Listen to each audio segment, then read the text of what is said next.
हाँ जी, तो पिछली क्लास में हम पढ़ रहे थे कि अगर कोई वेव है तो उसकी एक वेवलेंथ हो,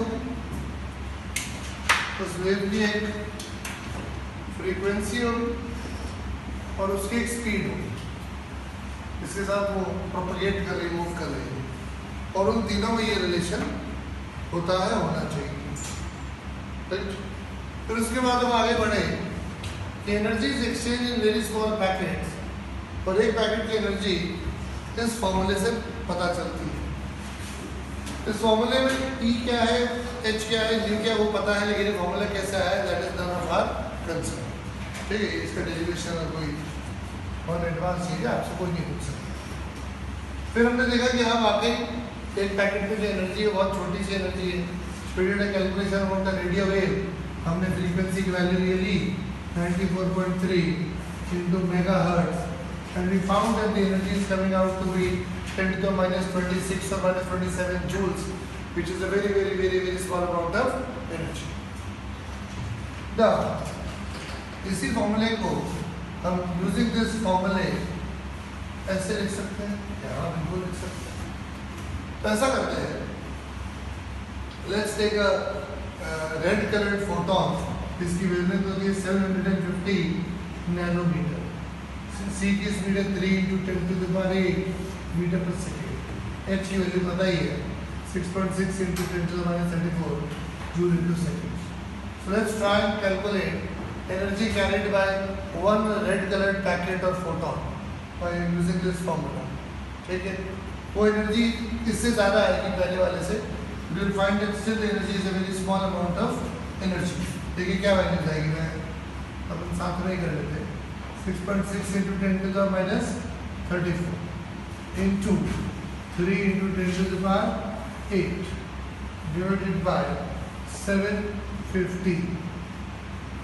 यूनिट्स की बात करें ये जूल इंटू सेकेंड्स, ये 1/सेकेंड, और ये अगर मीटर पर सेकेंड होगा ना, metre per second, and this is metre.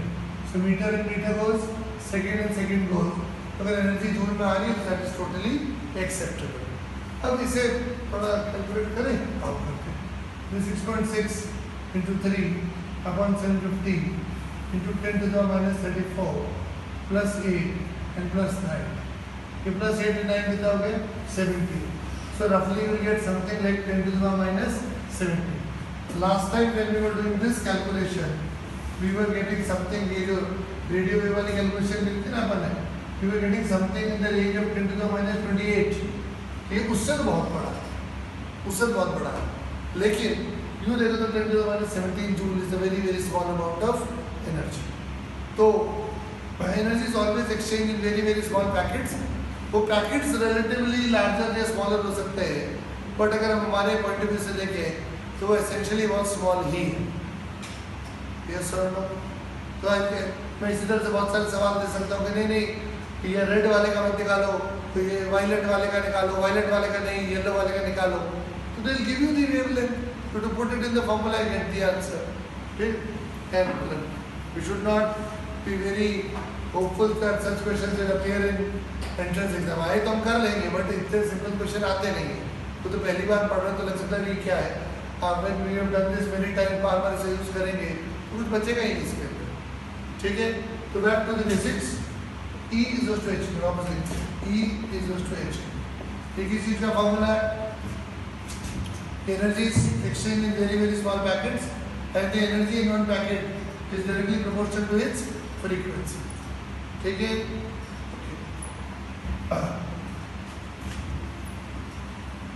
NCERT लाए हो क्या? मैंने बोला था 11th एनसीईआरटी पार्ट 1 लाना, लाए हो? तुम लाए, निकालो, तुम नहीं लाए, हाँ निकालो।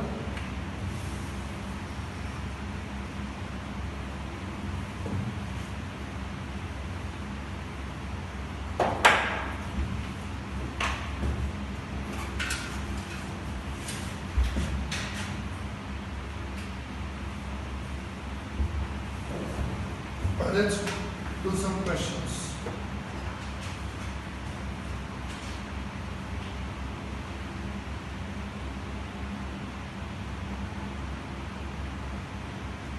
इसके सॉल्ट एग्जाम्पल्स अभी हम करेंगे। Structure of atom,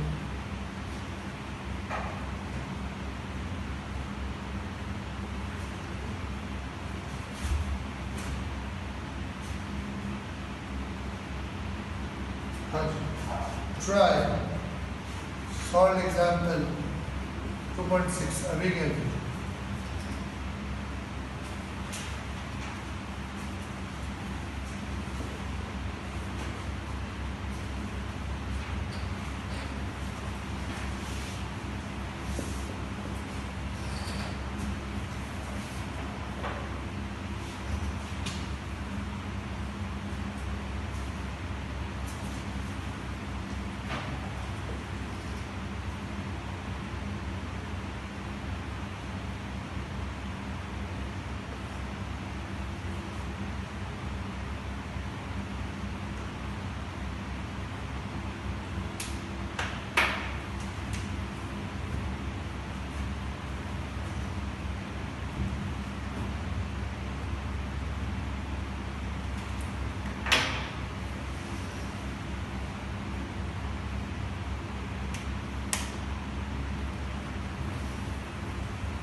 Have you done?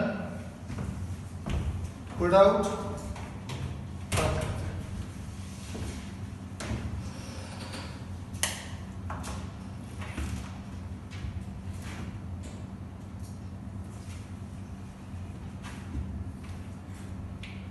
Solve examples.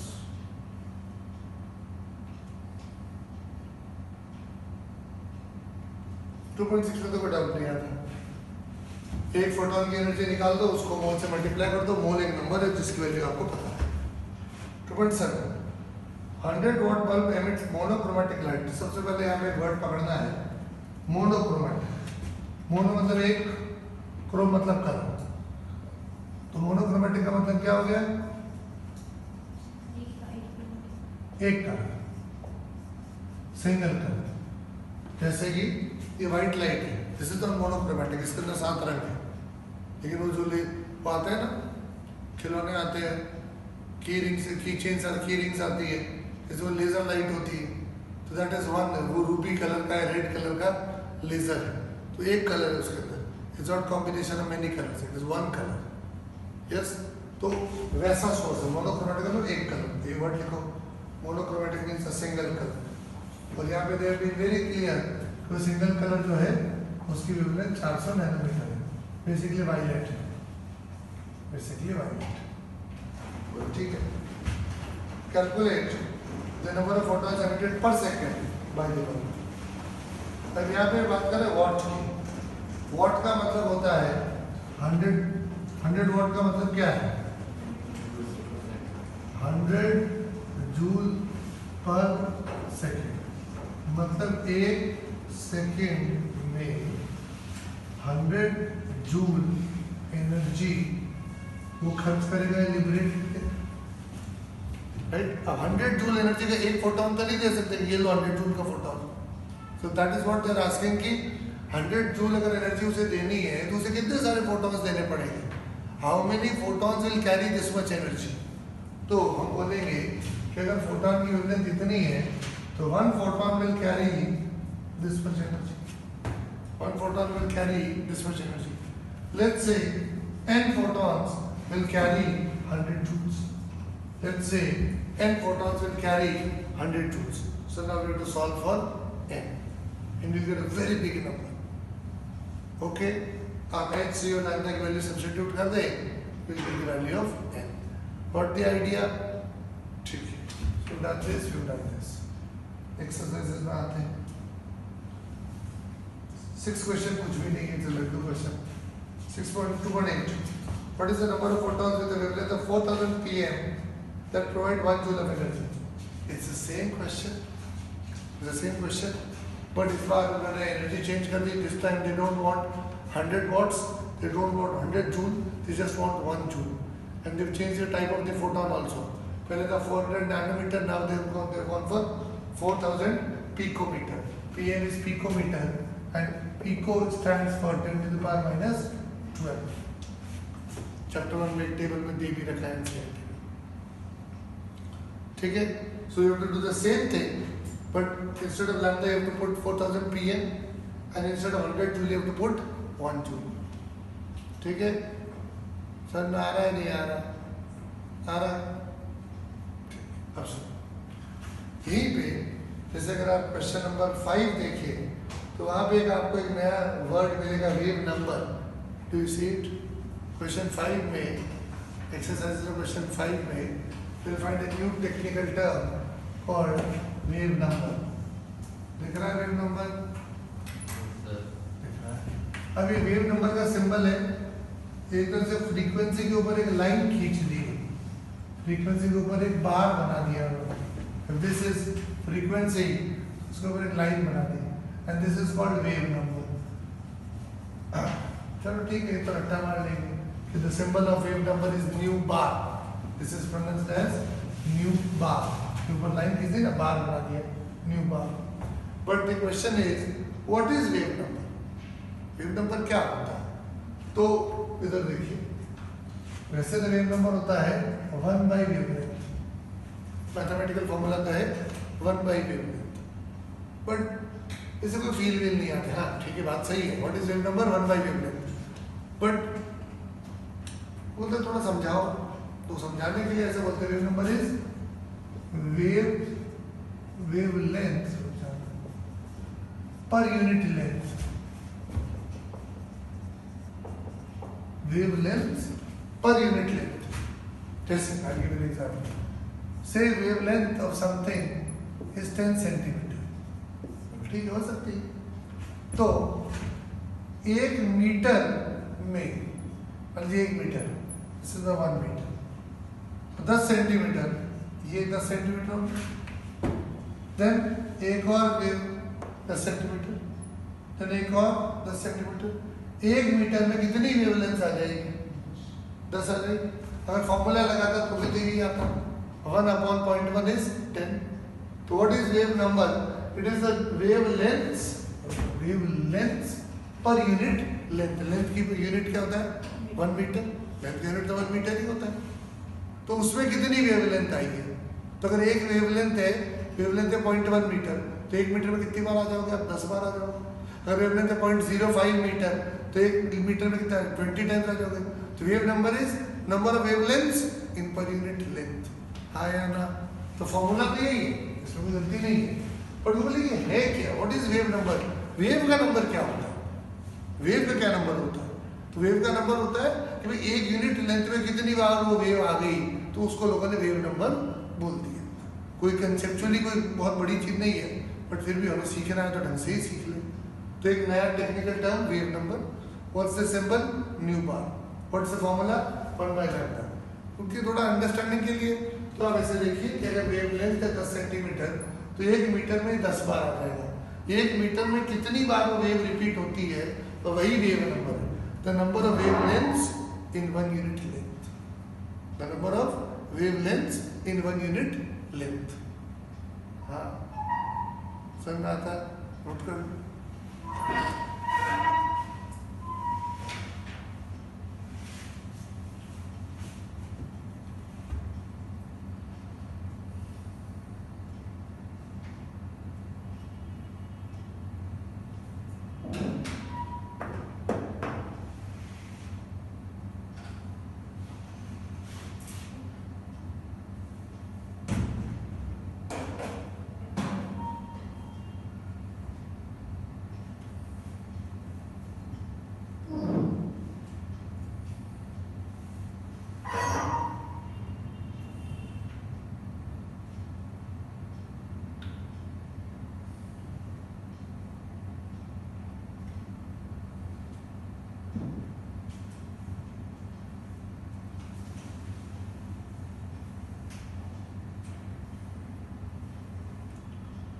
चलिए, अब थोड़े से क्वेश्चन आप घर पे ट्राई कर लीजिएगा। एक्सरसाइजेस में ट्राई क्वेश्चन नंबर 2.5, 2.6 तो कर लीजिएगा, 2.7,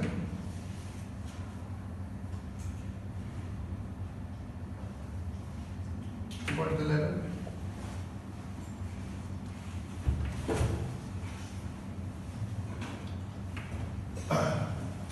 और एक होमवर्क आपको मैं दे रहा हूँ।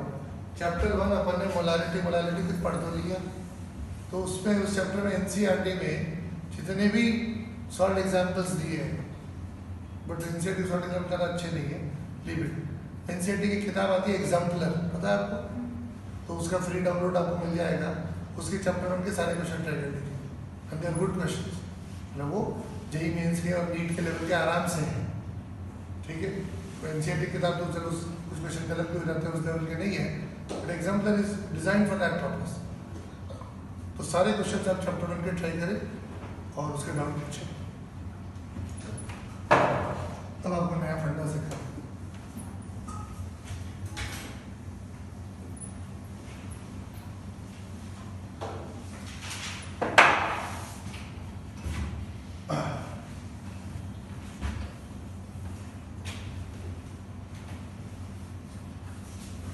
Next concept is the Rydberg's equation.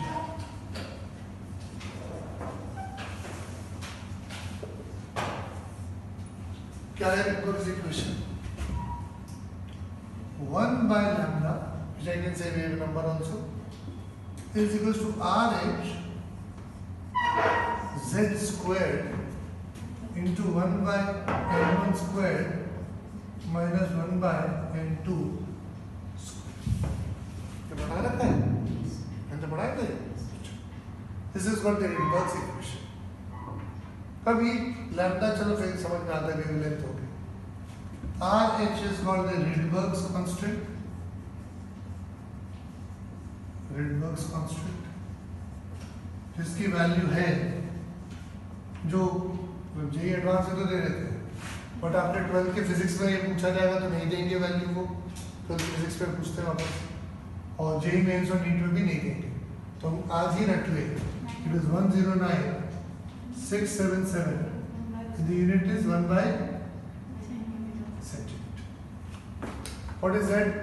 Z is atomic number, 1 for hydrogen and 2 for helium and 3 for lithium and so on. And what is this N1 and N2? तो कहते हैं this is the higher energy level, higher level, and this is the lower level. एक बार आप ये formula lightly लिख लीजिए।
ठीक है।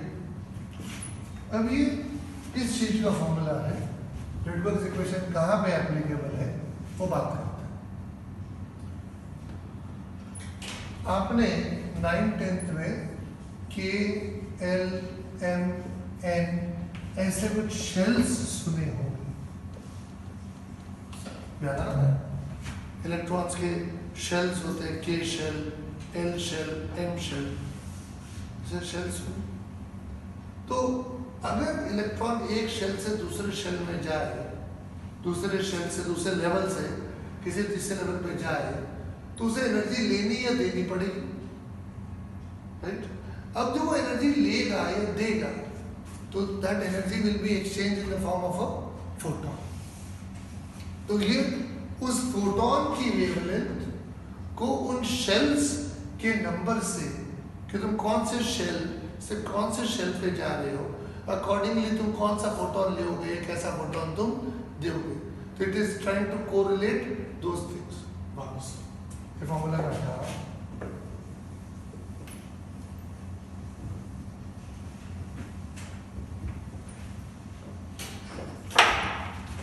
जैसे एनर्जी के लेवल्स, शेल्स जिसे बोलते हैं ना, के एलिमेंट शेल्स थे, दूसरे से लेवल्स। अब अगर इलेक्ट्रॉन एक लेवल से, ये हायर लेवल, ये लोअर लेवल, अगर एक इलेक्ट्रॉन एक हायर लेवल से लोअर लेवल पे जाएगा, तो उसको अपनी एनर्जी छोड़नी पड़ेगी ना भाई। पहले एनर्जी ज़्यादा थी, अब एनर्जी कम है, तो एनर्जी छोड़ दी। अब जो एनर्जी आप छोड़ोगे वो एक फोटोन के रूप में छोड़ोगे, राइट? एक एनर्जी का बंडल निकलेगा, जिसको लोग बोल देते हैं इट्स अ फोटोन, इसको लोग पैकेट भी बोल देते हैं, ठीक है? नया वर्ड क्वांटम, क्वांटम, इसका प्लूरल जो है वो जगह quanta, quantum is singular and quanta is plural. तो जब इलेक्ट्रॉन एक लेवल से दूसरे लेवल पे जाएगा तो एनर्जी लेगा या देगा। अब अगर ऊपर वाले लेवल से नीचे लेवल पे जा रहा है तो एनर्जी रिलीज करेगा। वो एनर्जी एक फोटोन के रूप में निकलेगी।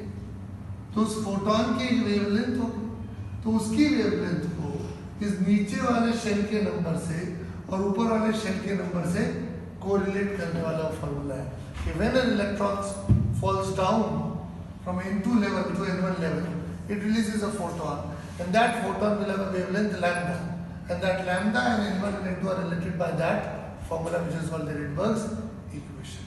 लोग जो लिखे डालें, थोड़ा और समझो इसको। देखिएगा, एक सिंपल सा अपन एक्सपेरिमेंट करें। ये डस्टर है, राइट? ये अभी यहाँ पर है और इसकी कुछ ग्रेविटेशनल पोटेंशियल एनर्जी। यस, मैं इसे छोड़ूंगा और यहाँ के रुक जाएगा, कुछ आवाज निकलेगी, वेव्स आवाज निकलेगी, राइट? आवाज है। तो पहले एनर्जी ज्यादा थी, पहले भी रुका हुआ था, अभी भी रुका हुआ। आप ये नहीं कह सकते नहीं नहीं it's potential energy is converted to kinetic, नहीं, अभी भी ये रुका हुआ, कोई काइनेटिक एनर्जी नहीं है। तो अगर पहले इसकी एनर्जी ज्यादा थी और अब एनर्जी कम है तो गई कहाँ? तो वो साउंड के रूप में निकल गई। तो इसी तरह से जब इलेक्ट्रॉन किसी एक लेवल से दूसरे लेवल पे जाएगा तो उसको भी तो एनर्जी छोड़नी पड़ेगी। यस और no, right? When an electron goes from higher level to a lower level, it has to release, emit some energy, right? और वो एनर्जी जैसे यहाँ आवाज निकली या कोई चिंगारी पैदा नहीं हुई, लाइट पैदा नहीं हुई या साउंड वेव्स पैदा हुई, तो जब इलेक्ट्रॉन नीचे आता है तो इलेक्ट्रोमैग्नेटिक वेव्स पैदा होती है, right? That is what people observe and then Rydberg did some calculation and give a formula. थोड़ा दिमाग में पिक्चर बैठ रही है आपके? तो ये जो आपने फॉर्मूला रखा हुआ लिखा किस चीज का है? रुक जाओ।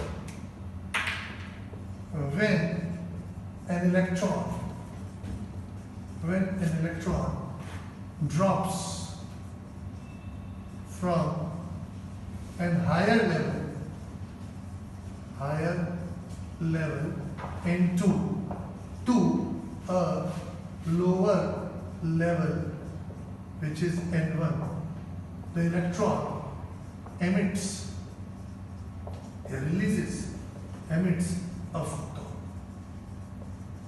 having wavelength lambda, right? And what is the relation between this lambda and this N1 and this N2? That is the relation we have already noted down. थोड़ा दिमाग में पिक्चर बैठ रही है कि किस चीज का फॉर्मूला है। This is very important, extremely important. 11th की केमिस्ट्री, 12th की फिजिक्स दोनों में है और मतलब क्वेश्चंस आते रहते हैं। 12th के बोर्ड एग्जाम में भी आते हैं, 11th की केमिस्ट्री में नहीं आते। 12th की फिजिक्स के बोर्ड एग्जाम में, जेईई, नीट, सारे एग्जाम में रिडबर्ग्स फॉर्मूले पे क्वेश्चन आते रहते हैं, रिडबर्ग्स इक्वेशन पे, और हम खूब प्रैक्टिस करेंगे इसकी। बट पहले समझे ना कि किस चीज का फॉर्मूला है। यस सर, इसको बोले कि व्हाट इफ, सुनो sir, what if the electron goes up from N1 to N2, तो एनर्जी लेगा क्या? बिल्कुल लेगा। तो हम ऐसा करेंगे कि भाई N2 से N1 पे जाने में जो फोटोन निकलता है वो वापस ले लो, तो N1 से N2 चले जाओगे। If it drops down from N2 to N1, it emits a photon. If the same photon comes back, the electron will take that photon, absorb that photon, and it will move from lower level to higher level. तो बोले कि 1 से 2 पे जाने के लिए कैसा photon चाहिए? तो बोले कि 2 से 1 पे आने के लिए जैसा फोटोन निकला था वैसा वापस ले लो। Yes or no? तो if I know कि हायर से लोअर जाने पे ऐसा फोटोन निकलता है, तो इसका रिवर्स क्वेश्चन कि लोअर से हायर जाने पे कैसा चाहिए? कि वैसे चाहिए जैसा दिया था हमने। Yes or no? समझ में आया? ये पिक्चर क्लियर हो रही है? इसको थोड़ा लिख दो, डायग्राम बना लो।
9th 10th तक तो के एलिमेंट ये टर्मिनोलॉजी यूज कर लेते हैं, चला लेते हैं, बट अब वो के एलिमेंट नहीं चलता, अब सिंपल नंबर्स के is called n equals to 1 2 3 4 and so on. तो अब के एलिमेंट को हम क्या करें, हम just stick to numbers 1 2 3 4 5 6 and they will go all the way to infinity. There are infinite levels in an atom, इसलिए के एलिमेंट तो इनफिनिट तक जाएगा नहीं, इसलिए उसको छोड़ दिया and we found that there are infinite levels, so it is better that you use some numbers rather than alphabets. ठीक है, चलिए तब फटाफट ये फॉर्मूला अप्लाई करते हैं।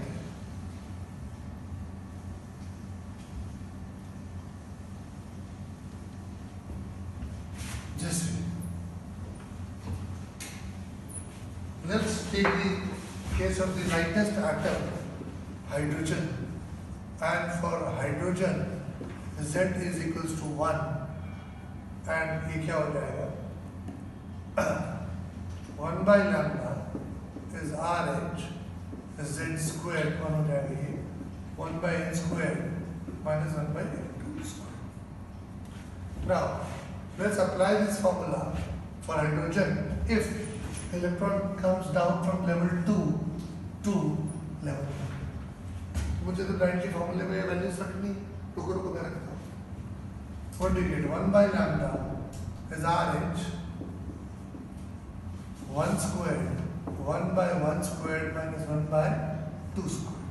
So you get 1 by lambda is RH into 3 by 4. अभी calculation simple चल रही है, all is good.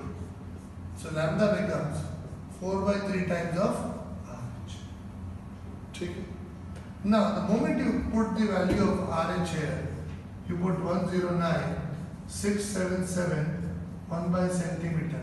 So you get this value 4 by 3 into 109,677 centimeter. Okay. Wavelength में सेंटीमीटर में चला सकता, कोई प्रॉब्लम नहीं है, बट ये कैलकुलेशन बहुत गंदी हो रही है ना। 4 by 3 तो ठीक है, but when you further divided by 109,677 थोड़ी गंदी कैलकुलेशन, राइट? तो ये प्रॉब्लम आपके आगे भी आएगी।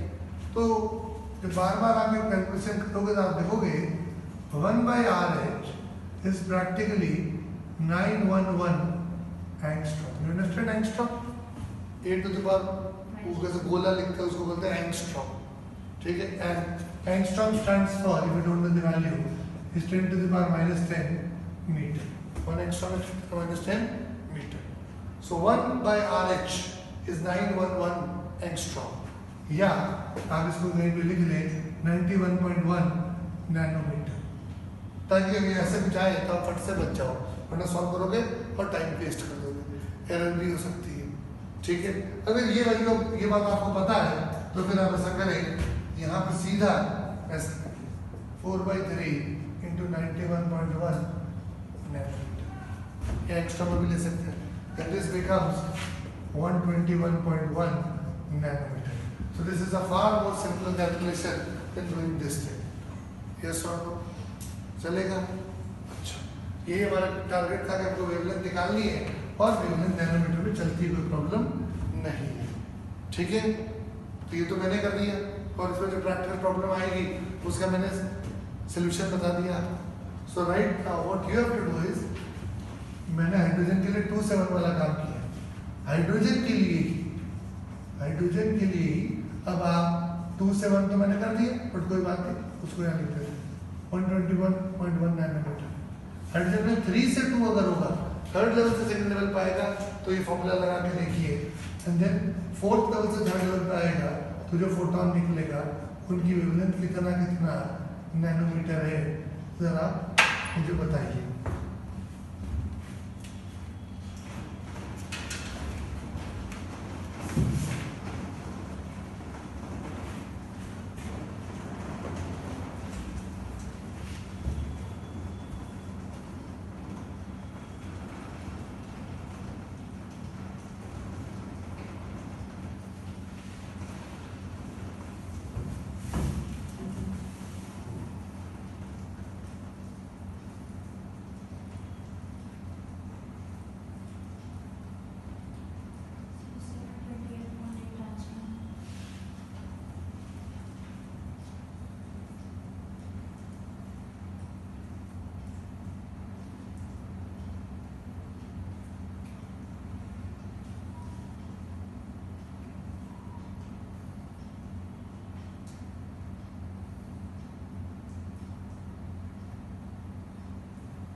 728 किसी का नहीं है। सर 655.9 हाँ ये 666 3 से 2 is roughly 656 nanometer ये चलेगा।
सर 1873.9 हाँ चलेगा।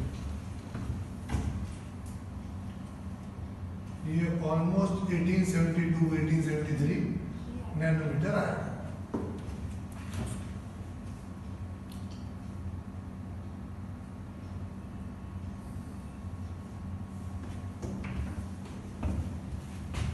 आया भाई क्या है मैडम? हॉस्टल आ गया 656। ठीक, अब देखो ये आप घर पे भी कर सकते हैं। तो कंसेप्ट यहाँ से निकालना है, फटाफट निकाल लेते हैं। तो देखो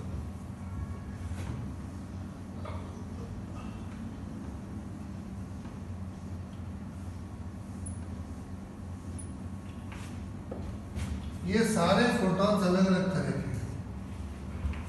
सुनो सुनो सुनो, ये सारे फोटॉन्स अलग अलग तरह के हैं, तो इनकी एनर्जी भी अलग अलग, इनकी एनर्जी अलग अलग है। इसका मतलब फर्स्ट सीडी और दूसरी सीडी में जो गैप है और दूसरी सीडी और तीसरी सीडी में जो गैप है वो अलग अलग है। क्योंकि अगर वो गैप सेम होता है तो फोटॉन एक जैसा निकलता है ना। अगर ये सही है, अगर मान लेते हैं ये सही है, तो 3 से 2 वाला फोटोन अलग है और 2 से 1 वाला फोटोन अलग है। दूसरी सीडी से चीज पहली सीडी पे गई, कुछ एनर्जी रिलीज हुई, तीसरी से दूसरी पे गई, कुछ अलग ही रिलीज हो रही है। इसका मतलब वो जो उनके बीच का जो गैप है वो बराबर नहीं है। बिकॉज अगर गैप बराबर है तो एक जैसे बराबर एनर्जी निकलनी चाहिए ना। हाँ या ना?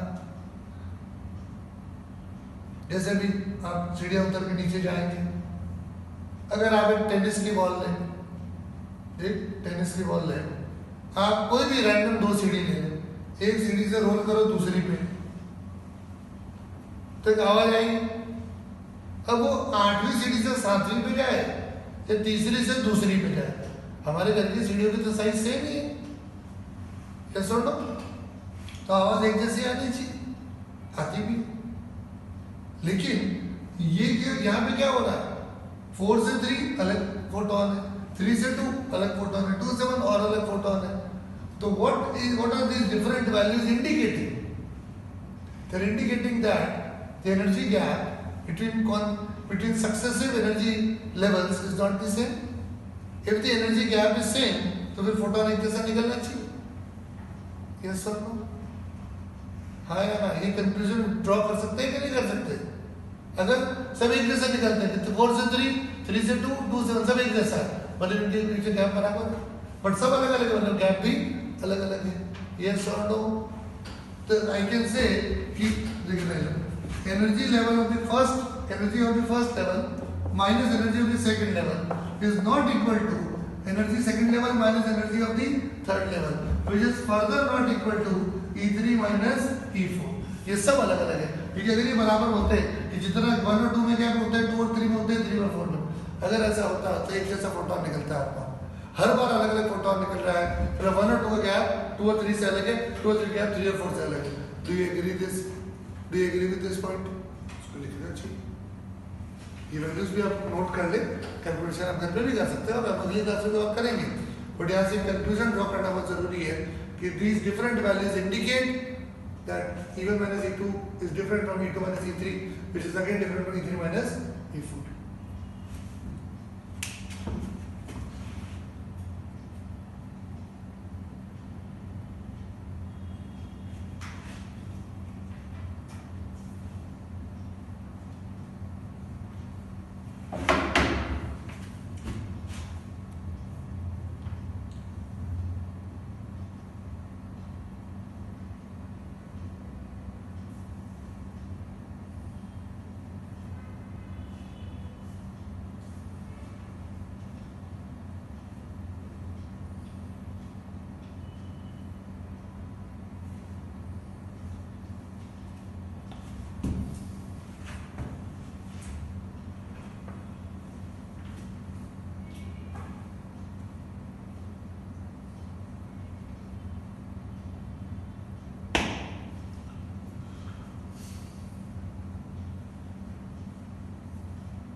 ना आज की आखिरी कंसेप्चुअल बात, व्हाट डू यू थिंक, ये गैप बड़ा E1 minus E2 is the bigger gap, energy gap, और E2 minus E3 is the bigger energy gap, और the gap between E1 and E2 is more, or E2 and E3 is more, or E3 and E4 is more.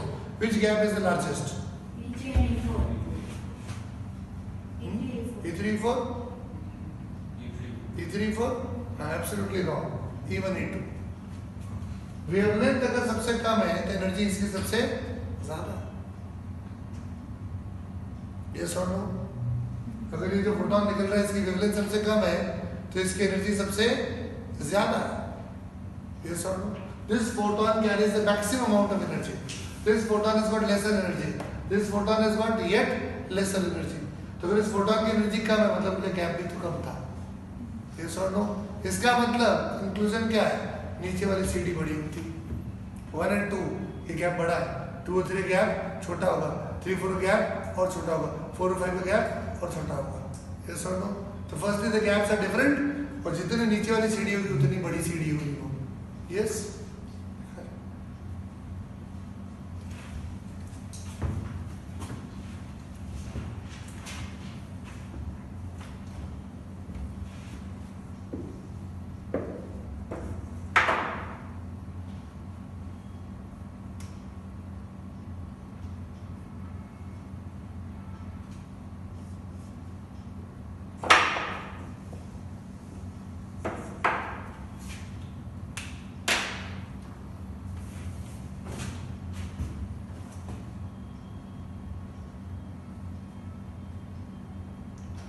ठीक. अब 2-4 question दिए उनको try कीजिएगा और कल और बढ़ेंगे. कल वापस मेरी क्लास है ना? टाइम टेबल आता होगा ना तुम्हारे पास? हाँ, तो कल है और एनसीईआरटी लेके ही आना. कल अपन नेटवर्क फॉर्मूले पे को फोकस करेंगे. जब 9th में पढ़ाया था फॉर्मूला बताया था, ये वाली बातें नहीं बताई थी, how to apply the formula. ठीक. ओके. फिर वो बताया ना NC2 n into n minus 1/2, n into n minus 1/2 वाला फॉर्मूला जैसा कुछ नहीं. कल बात करेंगे तो बताना पड़ाया था. चलो.